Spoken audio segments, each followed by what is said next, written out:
కథా కాలక్షేపం నుంచి మీకు మరో మంచి కథనాన్ని అందజేస్తున్నాం. ప్రతిమ రచించిన ఆలాహలం. తెల్లటి మంచు కప్పబడ్డ ఆ శవాలు రోడ్డు మీద ఒక్కొక్కటి పైకి లేచి వరుసగా రోబోట్లలా అడుగులు వేసుకుంటూ మాకు ఎదురొస్తుంటే అవన్నీ ఎక్కడ మా కారుని చిరిమేస్తాయో, మమ్మల్ని మింగేస్తాయేమోనని భయంతో వణికిపోయాను నేను. చిత్రమేమిటంటే ఈ శవాలన్నీ బక్కపలచగా వికృతంగా పేగులెండిపోయి మింగటానికి కాకుండా దోచుకపోవటానికి వస్తున్నట్లున్నాయి. దయ్యాలు భూతాలు వినడమే తప్ప చూడ్డమైతే ఇదే మొదటిసారి. ఏంటిది ఏమా, ప్లీజ్ కొంచెం కంట్రోల్ చేసుకో. సురేష్ ఏదో పలకరిస్తుంటే ఏడుస్తున్నానని అర్థమై మగతలో నుండి బయటపడ్డాను. మేలుకవలోకి రావడం మరింత భయంకరంగా ఉంది. మనసు కాలుతుంది. దయాకర్ ఇటువంటి పని చేస్తాడని, చెయ్యగలడని నేనెప్పుడూ ఊహించలేదు. మా కుటుంబంలో ఎవరూ ఇంత అర్ధాంతరంగా చనిపోయిన జ్ఞాపకం లేదు. అందున ఆత్మహత్యల జాడే కనిపించదు. చాచా, దయా ఇంత పని చేస్తాడనుకోలేదు. తెల్లవారుజాము మంచు శరీరాన్ని మనసుని కూడా ముద్ద చేస్తుంది.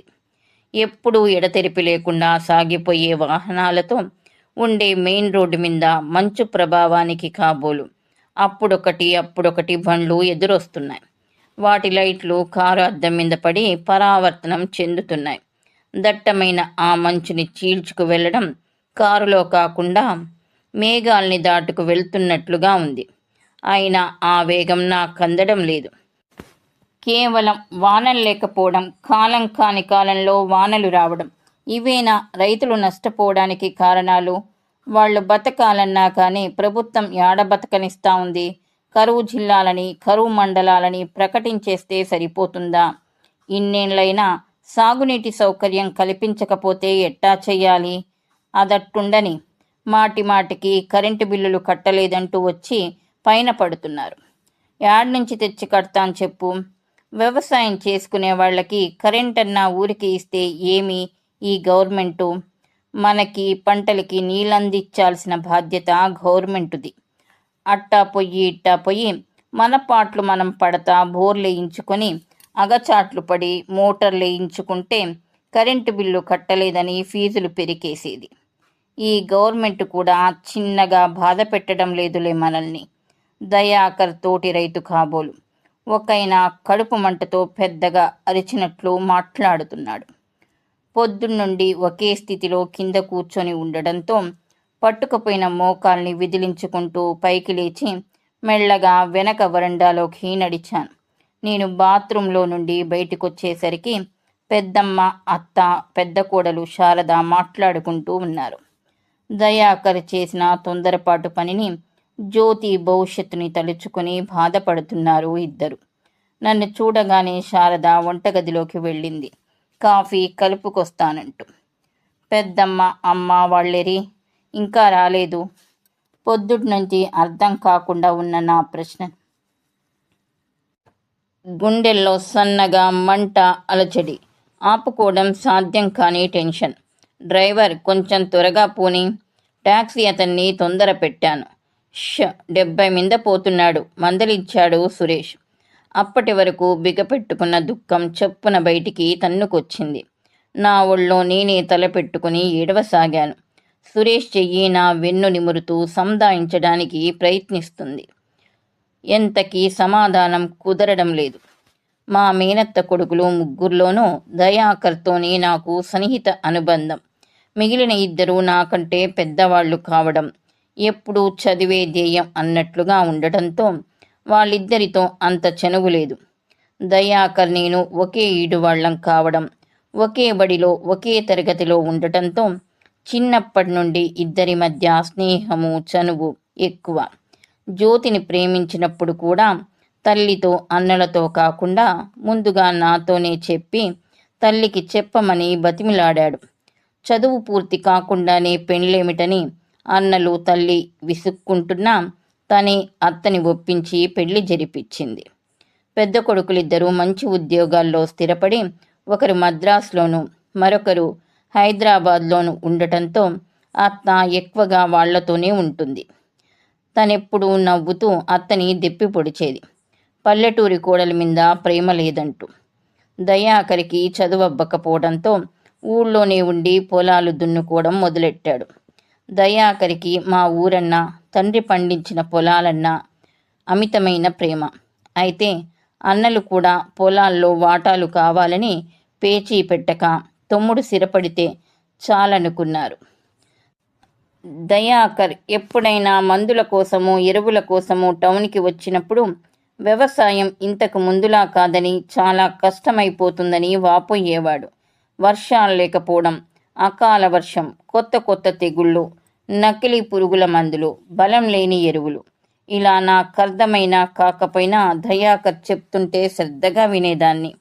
గడ్డి లేదని ఎద్దుల్ని అమ్మేశానని కళ్ళల్లో నీళ్లు తొణికిసలాడుతూ చెప్పాడోసారి. ఆ నేల కూడా అమ్మి పారే, పీడ వదులుతుంది, ఇక్కడికొచ్చి ఏదైనా వ్యాపారం పెట్టుకుందువు గాని. పెరుగు గిన్నె తీసి దయాకర్ ముందు పెడుతూ యథాలాపంగా అనేశాను. తినబోతున్న ముద్దని పేటలో ఉంచేసి ముందు సీరియస్గాను, ఆ తర్వాత దీనంగాను నా కళ్ళల్లోకి చూశాడు. నా మాటల్లోని వ్యవసాయ వ్యతిరేకత దయని బాగా బాధించినట్లుంది. అవునవును, అమ్మని కూడా అమ్ముదామని చూస్తిని. ఆ నడుమ రొయ్యల కాంట్రాక్టర్లొచ్చి పొలాలు కావాలని అడిగితే తీరా చూస్తే నా తల్లి గుండెల్లో కన్నీళ్లే తప్ప ఉప్పు నీళ్లు పడవట. జీరపోయిన గొంతుతో పెరుగు వేసుకోకుండానే లేచి చెయ్యి కడిగేసుకున్నాడు. రోజు రోజుకి నీలతల్లి మీద నమ్మకం పోవడం, అలాంటి పరిస్థితుల్లో పడినందుకు నీలో నువ్వే ఎంత మదన పడ్డావో నాకిప్పుడు తెలుస్తుంది. నేనిప్పుడు ఆకులు పట్టుకొని ఏం చెయ్యను? తల బాదుకొని ఏడవాలన్న ఆలోచనని బలవంతాన ఆపుకున్నాను. ఊళ్ళు ఒకదాని తర్వాత మరొకటి గుడ్డి గుడ్డిగా కనిపించి కనుమరుగవుతున్నాయి. మా ఊరికి దగ్గరయ్యే కొద్దీ గ్రామాలు వెలవెలబోతున్నాయి. నా చిన్నప్పుడైతే ఈ వేళకే ఊళ్ళు నిద్రలేచి కలకలలాడుతుండేవి. పాలు తీసేవాళ్ళు, పేడ జివిరేవాళ్ళు, బర్రెలకి మేత పెట్టేవాళ్ళు, మోకులు భుజానేసుకుని చేలోకి పోయేవాళ్ళు, పాలు పోసుకుపోవడానికి వచ్చిన వాళ్ళ సైకిళ్ళ బెల్లులు, వాళ్ళకి గృహిణులకి మధ్య కలగా పులగమైన మాటలు, కుక్కరుకు అంటూ కోడి పిలుపులు. ప్రతిదినం ఒక పండుగ మాదిరుండేది. మరి పండగ నెలైతే చెప్పడానికి లేదు. అట్టాంటిది ఇప్పుడు 5:30 ఎక్కడా ఏ సందడి లేదు. ఏ ఇంటి దొడ్డిలోనూ అంత గడ్డిమామీ లేదు. పశువులు అసలే లేవు. కొట్టాలన్నీ చెదలు పట్టిపోయి కూలిపోయేటట్టుండాయి. మా ఊళ్ళో గ్రామదేవత అంకమ్మ గుడి కూడా గోడలన్నీ పెచ్చులూడిపోయి ఉప్పుదేలి వెలవెలబోతుంది. అంకమ్మ గుళ్ళో ఉందో వెళ్ళిపోయిందో తెలియడం లేదు. పల్లెటూరులో కూడా జీవితం ఇంతకు ముందుకి ఇప్పటికీ ఎంత తేడా అయిపోయిందో ఆలోచిస్తూ కారు ముందు సీటు మిందికి తలవాల్చాను. పెచ్ అంటూ భారమైన నిట్టూర్పు ఒకటి నన్నొదిలి వెళ్ళింది.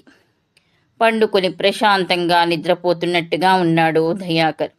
నాతో తీసుకెళ్లిన పూలమాలని వెయ్యాలన్న సంగతి కూడా మర్చిపోయి దయా ముఖంలోకి చూస్తుండిపోయాను నేను.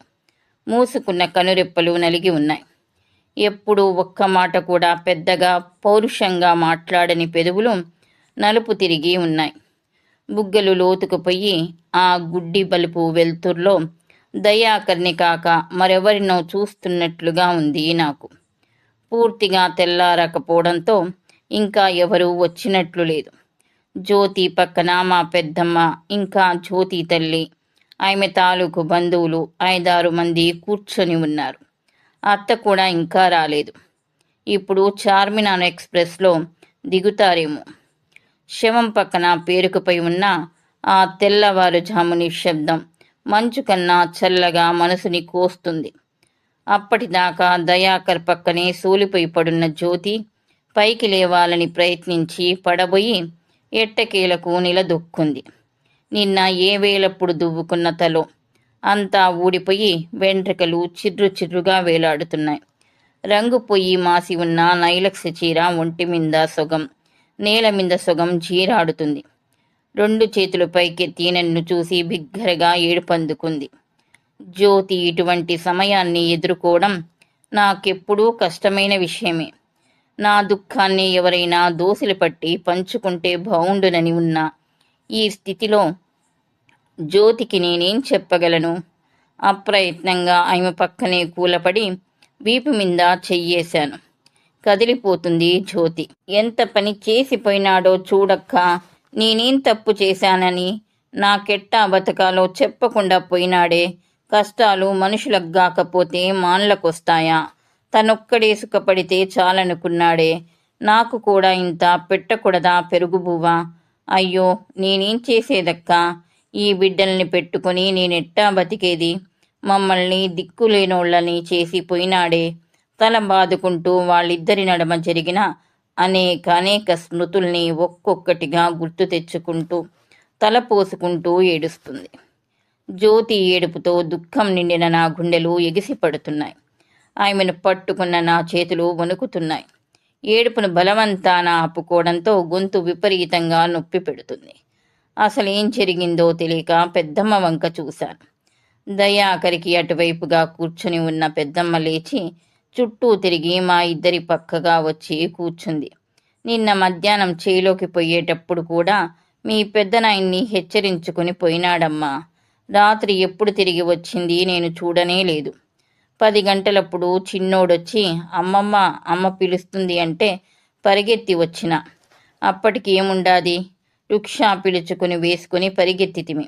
డాక్టర్ కాడికి పోయే లోపలనే అంతా అయిపోయింది. కల్తీ మందులంటారు, నకిలీ మందులంటారు. పురుగేమో చావడం లేదు. మనుషులు మాత్రం నిమిషాల మీద ఎగిరిపోతుండారు. అవేం మందులో తల్లో. రాత్రి నుండి టెన్షన్లో పడి ఏడుపు మరిచిపోయినట్టుగా హఠాత్తుగా పెద్దమ్మ ఏడవసాగింది. పెద్దమ్మ చెప్పింది సంపూర్ణంగా లేదంటూ జ్యోతి కొనసాగించింది. రాత్రి 8 గంటలకు వచ్చినాడు పొలం కాడి నుండి. ఒక్క మాదిరిగా మౌనంగా ఉన్నాడు. అయితే మామూలుగానే అన్నం తిన్నాడు. పక్కింటోళ్ల రవి వస్తే కాసేపు మాట్లాడినాడు. పిల్లకాయలతో ఆడుతా ఉన్నాడు. కాసేపు నేను వంటింట్లోంచి అన్నీ సర్దుకొని వచ్చేటప్పటికి దేవుడి ముందు కూర్చొని ధ్యానం చేసుకుంటున్నాడు. ఎంతసేపైనా రాకపోయేసరికి లేచిపోయి చూద్దును కదా, పక్కకు ఒరిగిపోయి ఉన్నాడు. ఇదంతా ఈ గుళికల మందులా ఉంది. నా నడుములు ఇరిగిపోయాయనుకో. రాత్రి నుండి ఈ సంఘటనని ఎన్నిసార్లు గుర్తుకు తెచ్చుకుందో, ఎన్నిసార్లు ఎంతమందికి చెప్పిందో కానీ అరిగిపోయి ఉంది జ్యోతి గొంతు. ఏడుపు, దుఃఖం అన్నీ ఆపి భర్త ముఖంలోకి తదేకంగా చూడసాగింది. క్షణాలు గడుస్తున్నాయి. చిరుచీకట్లు తొలగి వెలుతురు కిరణాలు లోపలికి ప్రసరిస్తున్నాయి. పక్కింట్లో, ఎదురింట్లో వాకిళ్ళు ఊడ్చి కల్లాపి చల్లుతున్న చప్పుడు నిశ్శబ్దాన్ని చెదరగొడుతుంది. అప్పుడే నిద్రలేచిన దయాకర్ చిన్న కూతురు దివ్య తప్పటడుగు వేసుకుంటూ వచ్చి మా అమ్మ, నాన్న, నాన్న అంటూ దాని భాషలో ఏదో ప్రశ్నించింది తల్లిని. చిన్నప్పుడు నేను దయా కలిసి చదువుకున్న ఇంగ్లీష్ పాఠం ద డెడ్ వారియర్స్ వైఫ్ గుర్తొచ్చి హఠాత్తుగా గొంతుని బిగపట్టుకున్నాను. ఇక్కడి నుండి ఎక్కడికైనా పారిపోగలిగితే ఎంత బాగుండు. నైనా, నా నైనా దయ్యా, వాకిట్లో నుండే అరుచుకుంటూ పరిగెత్తుకొచ్చింది అత్త. అత్తని చూడగానే ఏడుపులతో ఇండ్లంతా హోరెత్తిపోయింది. నాయనా, ఎంత పని చేసినావురా దయ్యా? ఈ ముసలి ముప్పున నాకీ కడుపు శోకం పెట్టిపోయినావేందయ్యా? నన్ను తీసుకుపోకూడదా ఆ దేవుడు? మీ నైనతో కూడా పొయ్యుంటే నాకీ కర్మలన్నీ చూసేది లేకుండా పొయ్యుండే. అయ్యో నాయనా, నీకేం కష్టం వచ్చిందిరా? ఒక్క మాట నాతో చెప్పుండకూడదా? అప్పులుంటే ఎట్నో ఒకట తీర్చుకోకూడదా? దానికిట్టా పని చేసుకుంటారా ఎవరైనా? ప్రపంచంలో ఎవరికైనా అప్పు చేయకుండా, కన్ను కారకుండా బతుకులు గడుస్తాయా? నీకేమినైనా కోటి సూర్య ప్రకాశంగా ఉండారే నీ అన్నలు. ఒక్క మాటకు వాళ్ళకి చెప్పుకునుంటే వాళ్ళు నీ అప్పులు తీర్చకపోయుందురా. నాయనా, నా దయ. శోకాలు పెడుతున్న అత్తని చూస్తుంటే జాలిగా ఉంది. పైకి అలా అంటుందే కానీ అత్తకి బాగా తెలుసు ఎవరి బతుకులు వాళ్ళవి. తమ్ముడు చేసిన 3 ఏళ్ల అప్పులు తీర్చి వస్తుందో రాదో తెలియని కొత్త పెట్టుబడి పెట్టడానికి వాళ్ళు సిద్ధంగా లేరు. నిజానికి ఈరోజు వ్యవసాయం ఎంత కష్టమైపోయిందో దేశమంతటా అక్కడక్కడ ఎంతమంది రైతులు నేల తల్లిని కుటుంబాలని వదిలి ఆత్మహత్యలు చేసుకుంటున్నారో వాళ్ళకి తెలియకుండా ఏం లేదు. పెచ్. ఎవరి బతుకుకి ఎవరు చావులకి ఎవరు జవాబులు చెప్తారు? నేనేమి ఆలోచిస్తున్నానో నాకే తెలియడం లేదు. నిరామయంగా నిమిషానికి మారిపోతున్న దయాకర్ శరీరానికేసి చూస్తూ కూర్చున్నాను. జ్యోతి పెద్దనాన్న కూతురు సునీత ఐసు గడ్డలు తెచ్చి దయాకర్ పక్కన కింద పొట్ట మీద పెడుతుంది. కాసేపటికి అవన్నీ కరిగి నీరంతా చాప కింద చేరుతుంది. దయాకర్ కిందేసిన పరుపు తడిసి ముద్దవుతుంది. నల్లగా కమిలిపోయిన పెదాల మధ్య తులసాకు ముద్ద వికృతంగా కనిపిస్తుంది. సమయం గడిచే కొద్దీ ముక్కుల్లో నుండి నల్లటి ద్రావం బయటికొస్తుంది.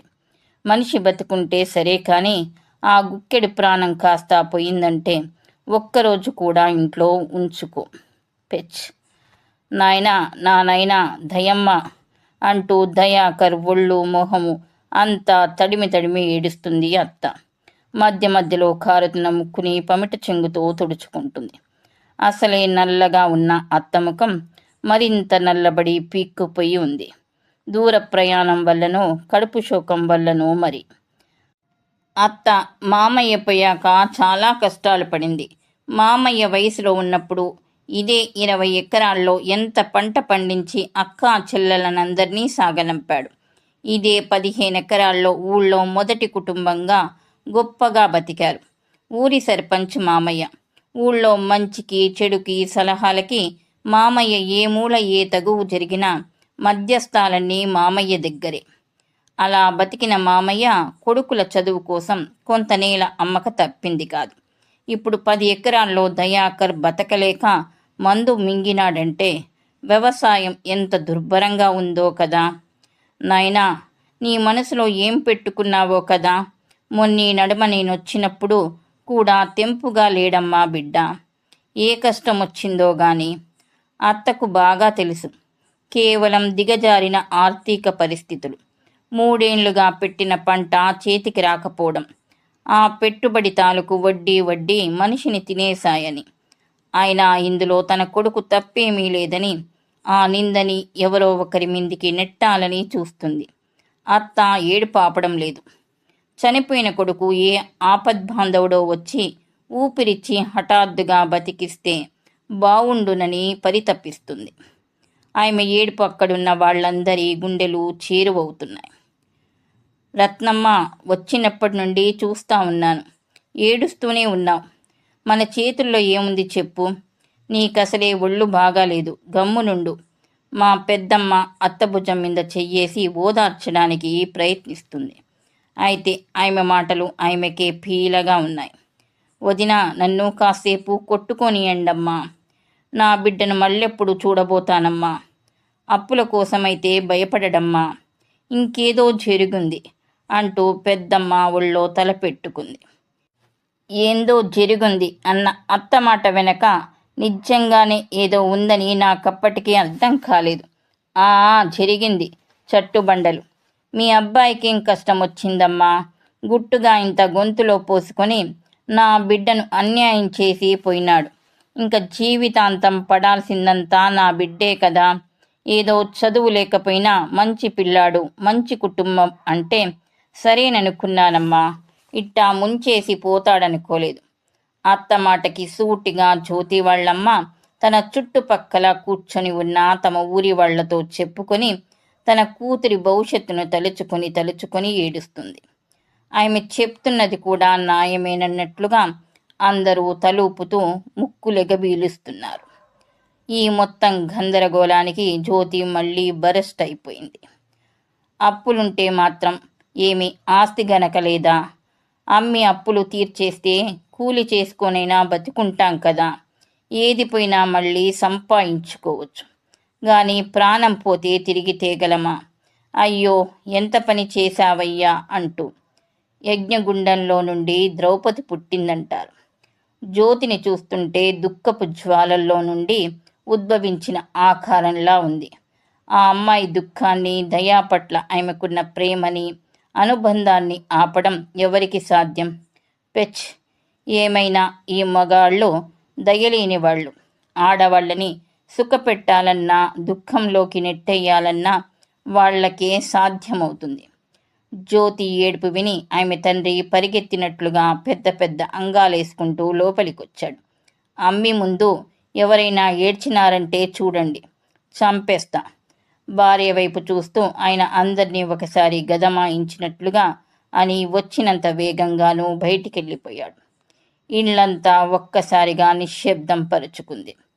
ఆ నిశ్శబ్దంలో నుంచి ఇంటి బయట కూర్చొని ఉన్న మగాళ్ల మాటలు యథేచ్ఛగా లోపలికి ప్రవేశించసాగాయి. కేవలం వానలు లేకపోవడం, కాలం కాని కాలంలో వానలు రావడం, ఇవేనా రైతులు నష్టపోవడానికి కారణాలు? వాళ్ళు బతకాలన్నా కానీ ప్రభుత్వం యాడ బతకనిస్తా ఉంది? కరువు జిల్లాలని, కరువు మండలాలని ప్రకటించేస్తే సరిపోతుందా? ఇన్నేళ్లైనా సాగునీటి సౌకర్యం కల్పించకపోతే ఎట్టా చెయ్యాలి? అదట్టుండని మాటి మాటికి కరెంటు బిల్లులు కట్టలేదంటూ వచ్చి పైన పడుతున్నారు. యాడ్ నుంచి తెచ్చి కడతాను చెప్పు. వ్యవసాయం చేసుకునే వాళ్ళకి కరెంటన్నా ఊరికి ఇస్తే ఏమి ఈ గవర్నమెంటు? మనకి పంటలకి నీళ్ళందించాల్సిన బాధ్యత గవర్నమెంటుది. అట్టా పొయ్యి ఇట్టా పొయ్యి మన పాట్లు మనం పడతా బోర్లేయించుకొని అగచాట్లు పడి మోటార్లేయించుకుంటే కరెంటు బిల్లు కట్టలేదని ఫీజులు పెరికేసేది. ఈ గవర్నమెంట్ కూడా చిన్నగా బాధ పెట్టడం లేదులే మనల్ని. దయాకర్ తోటి రైతు కాబోలు ఒకైన కడుపు మంటతో పెద్దగా అరిచినట్లు మాట్లాడుతున్నాడు. పొద్దున్నుండి ఒకే స్థితిలో కింద కూర్చొని ఉండడంతో పట్టుకుపోయిన మోకాల్ని విదిలించుకుంటూ పైకి లేచి మెల్లగా వెనక వరండాలోకి నడిచాను. నేను బాత్రూంలో నుండి బయటకొచ్చేసరికి పెద్దమ్మ, అత్త, పెద్ద కోడలు శారద మాట్లాడుకుంటూ ఉన్నారు. దయాకర్ చేసిన తొందరపాటు పనిని, జ్యోతి భవిష్యత్తుని తలుచుకుని బాధపడుతున్నారు ఇద్దరు. నన్ను చూడగానే శారద వంటగదిలోకి వెళ్ళింది, కాఫీ కలుపుకొస్తానంటూ. పెద్దమ్మ, అమ్మవాళ్ళేరి ఇంకా రాలేదు? పొద్దున్నుండి అర్థం కాకుండా ఉన్న ప్రశ్నని సంధించాను. పెద్దమ్మ నాకేసి దిగులుగా చూసింది. అయ్యో, ఎందుకు అడుగుతావులేమ్మా? మొన్నటి రాత్రి మీ నాయన కూడా ఇదే పని, పురుగు మందు డబ్బా ఎత్తుకున్నాడట. మీ అమ్మ చూసి లాక్కొని ఒకటే ఏడుపు. నేల అమ్మేస్తానని మీ అన్న, వద్దని మీ నాయన. అప్పుల బాధపడలేక ఇద్దరు ఒకటే తగువులు, రచ్చలు. మీ అమ్మ నలిగి చస్తా ఉందనుకో.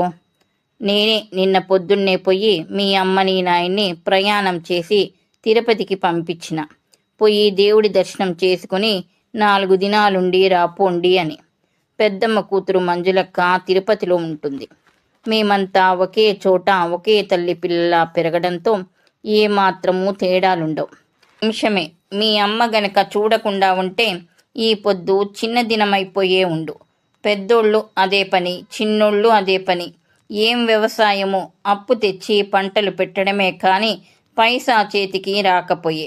ఎట్టా తట్టుకుని ఎట్లా నిలబడాలి చెప్పు? మీ అన్న చెప్పినట్లు నీళ్ళమ్మేసి ఏడైనా పోయి వ్యాపారం పెట్టుకునేది మేలుగా ఉంది. రైతు కుటుంబాలన్నీ కూడా క్రమంగా నేల మీద నమ్మకాన్ని కోల్పోవడం నిజంగా ఎంత దీనమైన పరిస్థితి. అందరూ వ్యాపారాలు చేస్తే ఒడ్లు పండించేదెవరు పెద్దమ్మా? తిండి గింజలెట్లా మనకి? నీరసంగా అని వేగంగా కొట్టుకుంటున్న గుండెతో వెళ్ళి వరండాలో ఉన్న కుర్చీలో కూలబడ్డారు. అప్పటికే అక్కడ దయాకర్, పెద్దన్న, చిన్నన్న, మా అన్న రఘు, సురేష్ అంతా కూర్చొని దయాకర్ పెద్ద సేద్యగాడు వెంకటయ్యతో మాట్లాడుతూ ఉన్నారు. అంతా బాగుందయ్యా, ఈసారి శనిగా 3 ఏళ్ల అప్పులన్నీ తీరిపోయేటివి అబ్బాయికి అనుకున్నాం. ఇంకా 20 దినాలుంటే చాలు పెరికేసుండొచ్చు. ఇంతలోపల అదేం తెగులో, కొత్త రకం తెగులు అది పట్టింది. నిలువున ఆకులన్నీ ఎండి రాలిపోయినాయి. అప్పటికి పంట వచ్చి ఉందని అన్ని అగచాట్లు పడి నీళ్లు పెడితిమి. మళ్ళీ మల్లికార్జున దగ్గరికి పోయి పరిగెత్తి పురుగుల మందులు, బలానికి మందులు అన్నీ తెచ్చేసినాడు. పురుగు చావనే లేదు, పంట ఎక్కిరానే లేదు. పెచ్, ఈ ఒక్కసారి పంట పండుంటే అబ్బాయి ఈ పని చేసి ఉండేవాడు కాదు అని కళ్ళ నీళ్లు పెట్టుకున్నాడు వెంకటయ్య. వెంకటయ్య ఆ ఇంట్లో 2 తరాల సేద్యానికి సాక్షి. మామయ్య ఉన్నప్పటి నుండి ఈ ఇంటిని, ఈ పొలాన్ని కనిపెట్టుకునే ఉన్నాడు. ఒక్క క్షణం మౌనం తర్వాత దయాకర్ చిన్నన్న మాట్లాడాడు.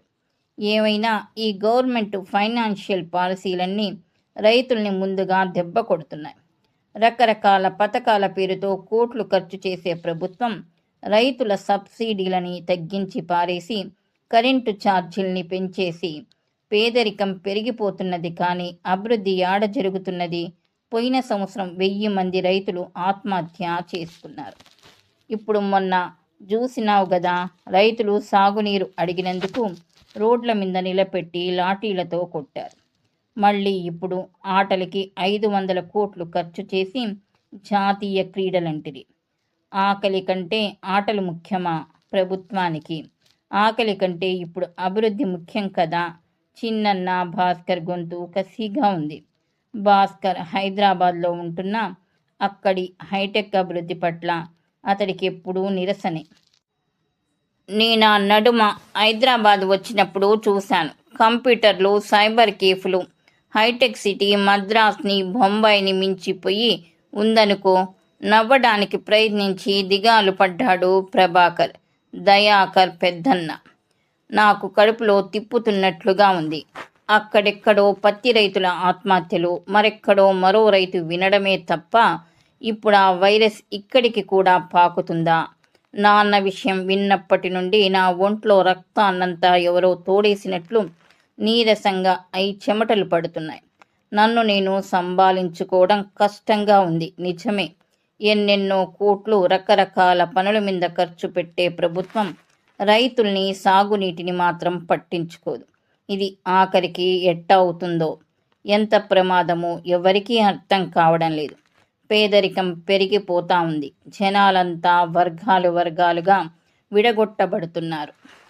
ఒక పక్క భాస్కర్, ప్రభాకర్ వంటి వాళ్ళు కార్పొరేట్ కంపెనీల్లో ఏసీ గదుల్లో కంప్యూటర్ల ముందు కూర్చొని వేలకి వేళ్ళు సంపాదిస్తుంటారు. ఈ కొత్త కార్మిక వర్గాన్ని అభివృద్ధిగా అంతా గౌరవిస్తుంటారు. మరోపక్క దేశానికి వెన్నముక్కలని పొగడబడ్డ రైతులంతా స్వచ్ఛమైన గాలిలోనే నకిలీ పురుగుల మందులతో ఊపిరాడక గిలగిలా తన్నుకుంటూ ఉంటారు. అంతా అయిపోయింది. వాళ్ల కన్నీళ్లకు, కష్టాలకు, అప్పులకు, మొత్తం సమస్యలకు కారణాలని వెతక్కుండా శవాల మీద 4 డబ్బులు జల్లి తృప్తి పెట్టాలని చూస్తుంటుంది ప్రభుత్వం.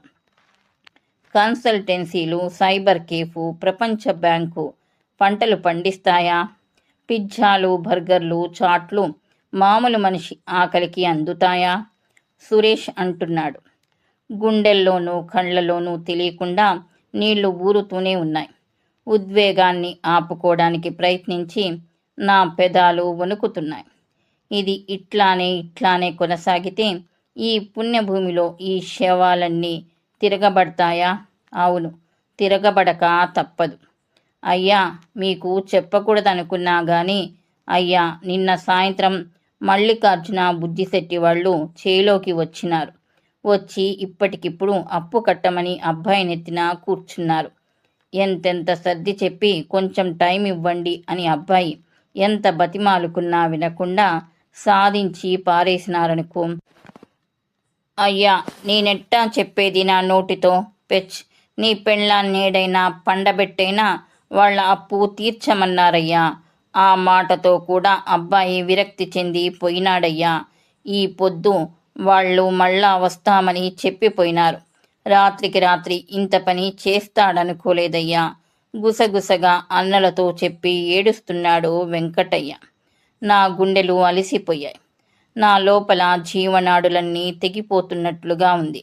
నా శరీరం కదలిక లేకుండా కుర్చీకి అతుక్కుపోయినట్లుంది. చుట్టూ వాతావరణం మంచుగడ్డలా కట్టుకుపోయింది. చాలాసేపు ఆ నిశ్శబ్దాన్ని ఎవరూ ఛేదించలేదు. చివరికి పెద్దమ్మ వచ్చి ఎత్తుబడికి ప్రయత్నాలు జరుగుతున్నాయని పిలిచేదాకా ఎవరి కాళ్లలోనూ ఒంట్లోనూ శక్తి లేదు. ఎవరి నోట్లోనూ చెమ్మలేదు. అప్పటికి సూర్యుడు పడమటి కొండల్లోకి దిగబాకుతున్నాడు. దూరంగా తీతు ఎక్కడో భయంకరంగా కూస్తుంది. ఆ రాత్రి తిరిగి వస్తుంటే రోడ్డు మీదనున్న శవాలన్నీ లేచి కారుకి ఎదురొచ్చినా నాకస్సలు భయమే కలగలేదు. ఈ కథ రైతు కుటుంబాల విషాదాన్ని, వ్యవసాయ రంగంలోని సంక్షోభాన్ని చాలా ఆర్ద్రంగా చిత్రీకరించింది.